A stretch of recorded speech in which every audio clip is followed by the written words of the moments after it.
na mga kaballers. Okay, nagpalit ako ng bola. Yung motive, yung ginagamit ko pa nung 2019. Yung game winning ball ko nung straight ball pa ako, pina-plug ko. Yung mga thunders na bola mo. Thunders na bola yung gamit ko ngayon, yung kulay itim na motive. And sana po, galing pa rin sa Philippine Sports Commission yun. Yung mga in-issue sa amin nung mga way back years ago. So yan, magagamit ko pa rin yung bola yun. And sana makastrike at makabawi naman sa game 4.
So game 5 na po kami. So positioning kasama ko si Kuya Sam. O di ba? Parang practice namin doon sa Pusuyan. Sa next vlog namin yung Pusuyan naman. Medyo top kami dito. Top kami dito. Top ano kami 15 yata ganun, mga top 10 to 20 kami, pero 80 naman yung mga bowlers dito. 80 bowlers pero nasa top 10 to 20 kami. Tingnan mo yung score lang. Ay, hindi yata. Ay, wala pa. Sige, pakita natin yung ranking namin ni Kuya Sam. So, lumalaban pa rin po yung mga PWD bowlers dito. Laban lang.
isa po ang open. So, ito yung score sa game 5. Ayan. Medyo top 10 tayo out of 85. Out of 85 na bowlers. Medyo nasa top 10 tayo after 5 games. So, ang hirap, ang taas sa bullet. So, wala pa tayong may 4 frames pa. So, sana maka-punch out or sana maka-strike. So, pilitin natin kahit tayo. Mas mababa sa top 10. So, sana mga top 7, ganun, top 5.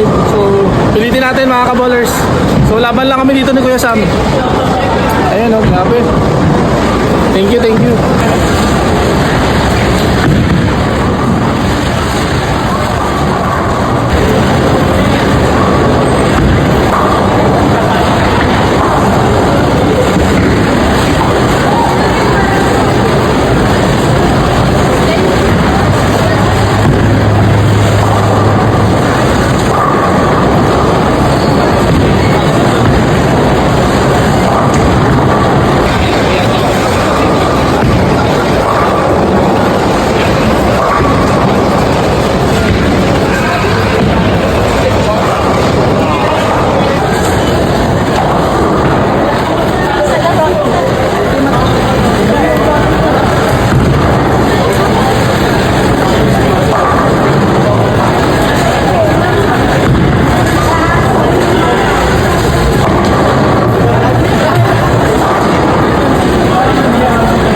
Last game wala.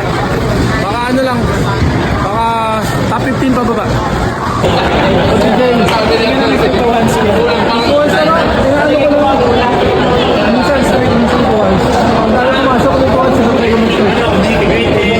So yan mga ka-bowlers, waiting tayo sa result, final result.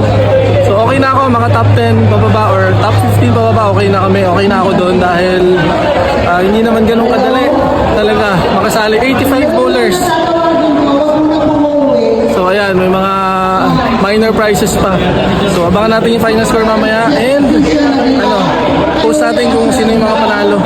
So congrats po sa mga winners dito sa Pasig Bowling Association monthly finals. Thank you for watching mga bowlers. Standby po sa final result. Umpisa na ng 10,000 yung monthly. Oh. Yun na yun. Kaya okay lang. Pampor mo, manalo siya. Wala pa. Wala na yun. Alam mo may sponsor. Wala na mo siya. 60 at least, Oliver Armis.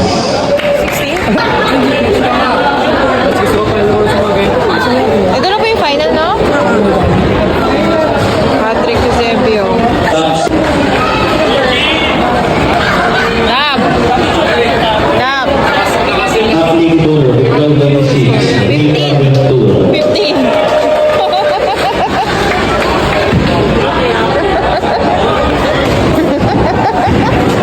Top 15.